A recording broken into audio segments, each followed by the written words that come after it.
Welcome back to the Write It Out to Dance It Off podcast. I'm your host, Meg Faber, and today's piece is called Flashed Past.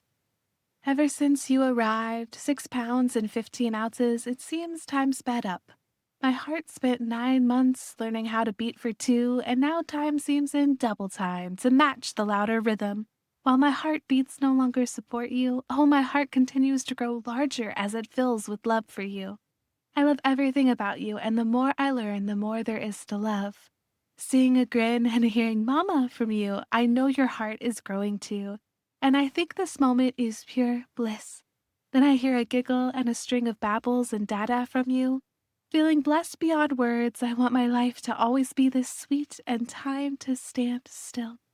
And I think back to similar moments, but in yesteryear. My mama's hug and lullaby, my grandma's smile, and I remember the chain of women who drenched me in love. Their legacy past but present in me, and I want to pass on to you, being the transition that connects you to them, remembering that after my part is done, our family song will continue on in you. Maybe there's still 60 seconds in a minute, 24 hours in a day, and 365 days in a year, but my time is sweeter now that you're here to share it with. Thank you for filling my time with your beauty and adding more meaning to my piece of history. Love, Mama. All right, so when did I write this piece and what was going on in my life around that time? I wrote this sometime after my firstborn Rosie was born, but I was still in that postpartum season, definitely very emotional still. And it was late one night and I couldn't sleep, and I was just grieving the loss of my mom and my grandma. This was really the first big milestone in my life that they weren't there for entering motherhood. And they both were these two just amazing pillars in my life that I could always count on for love and faith and guidance, and just whatever I needed, they were always there. So I couldn't sleep, and grief had hit me. And as grief does, it comes in waves, and you don't really know when it's going to hit you, especially if you're postpartum and maybe a little bit moodier than normal. So it hit me, and I wrote this piece out. I didn't want to wake anyone up, so I just grabbed my journal. And I was thinking about how I want to pass on their legacy to my daughters, and how I know that they're still with me, and how I could already see them in my girls. So, for example, my youngest, Gabriella, she has my grandmother's nose, in my opinion, or her dad would say she has her great grandma Norma's nose on his side of the family, to each their own. And my oldest, she already has that same sweet sassiness, leadership vibes, and abilities that my grandma Toby had. And she shares her favorite color, blue, with my mom. I mean, she picked out that same shade of blue since she was like 2 years old, completely on her own. And I love that. And even though my youngest doesn't talk yet, I know that there will be personality traits that she exhibits later that I'll be like, ooh, girl, I know exactly who you get that from. So I was just processing through my thoughts, and I was feeling both grief and extreme happiness, as a new mom holding my baby and just loving on her and getting the opportunity to learn about my new baby each day, and wanting to make sure that I bathe our girls in the same kind of love I received, where it's unconditional and completely dependable, because that love is just always there. And I think one thing motherhood is teaching me is how to adore someone. Like, what is adoration? And how do you adore someone? I know adoration is a term we use in the Christian world, like we should adore God, He is worthy. But do I adore God the same way I, as a parent, adore my kids? Because, I mean, especially when they're babies, everything they do is cute. They can sneeze, you think it's cute. I'm completely biased. Like, the moon shines out of my girls' butts. Maybe that's why we call it mooning. That's a joke. Anyways, like, it's just everything is so wonderful about your kid and when you're their parent. And now that I feel that way about my kids, I understand, like, oh, this must be what adoration means. Like, it doesn't matter what my girls do. Yes, I'm going to teach them what's right and wrong, and what's good, what are the differences, and work through that with them. But they'll always be mine, and I'm always going to love them so much no matter what they do.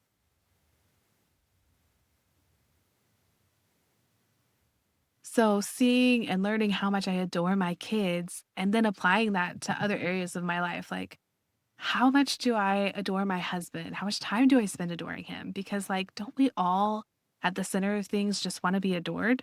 Isn't that kind of what dating is. Like, you finally found this super cool human being and you spend more time with them, going on a date, telling them how cool they are, bringing them flowers, opening the door for her, or vice versa, making sure you talk him up and like you've stroked his ego and you've said thank you. And this practice of continued adoration is so crucial to continue on in marriage. In fact, one of the best pieces of advice we got at our rehearsal dinner when we were asking couples, like, hey, what piece of advice would you have for a happy marriage? And I forget actually who said it. So it must have been a distant relative, like maybe my Aunt Jan. But they said the most important words in marriage after I love you are thank you. And that stuck with me because I had no clue what that meant. I did not understand it at the time. I was like, what? Thank you? Really? Like, please and thank you? What you learned in kindergarten? Nah, that can't be true. But I was going to practice it anyways because I respected whoever said it and how long of a marriage they had. I remember them being older.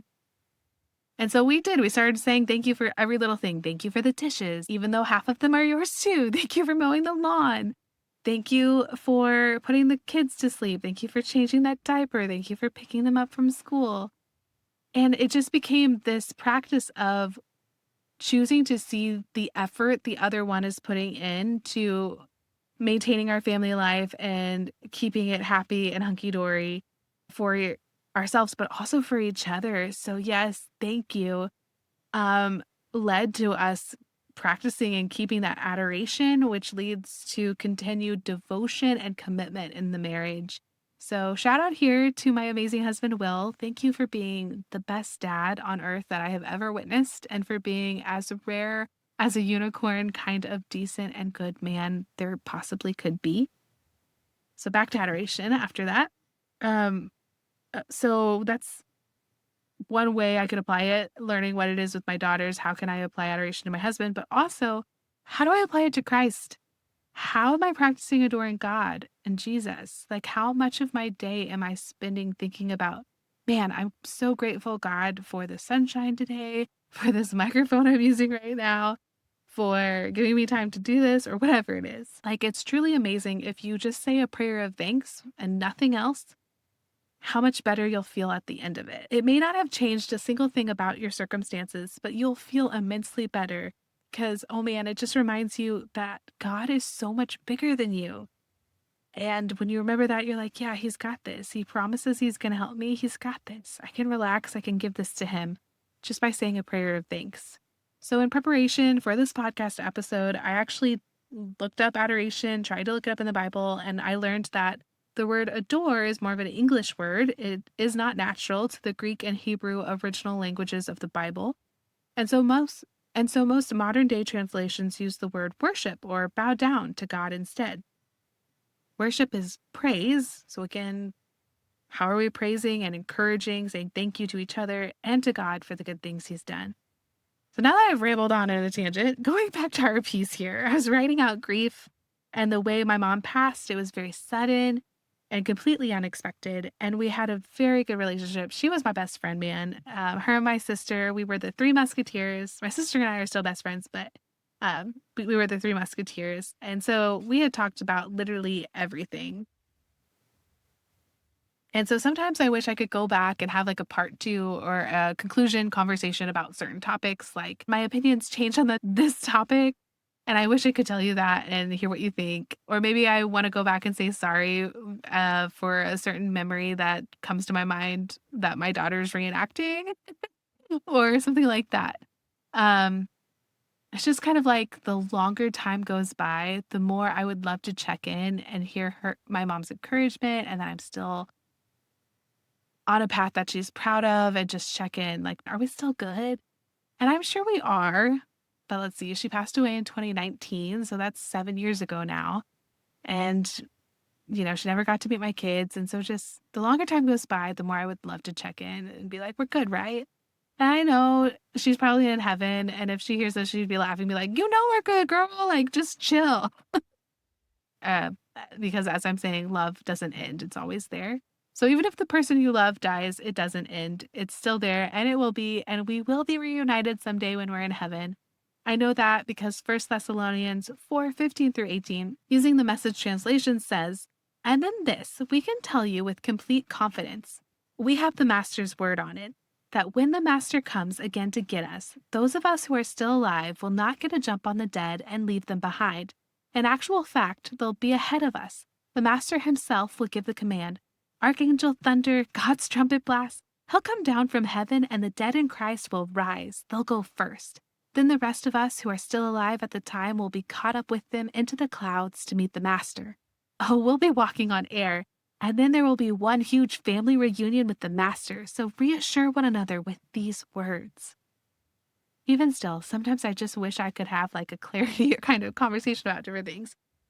So writing this piece actually has helped me process that emotion as well, because when I see how much I love my kids, like even now, my oldest, she's in that stage now where she'll be like, Mom, you're such a mean mom, because I'm making her brush her teeth or take a bath, anything that interrupts her play. How dare I?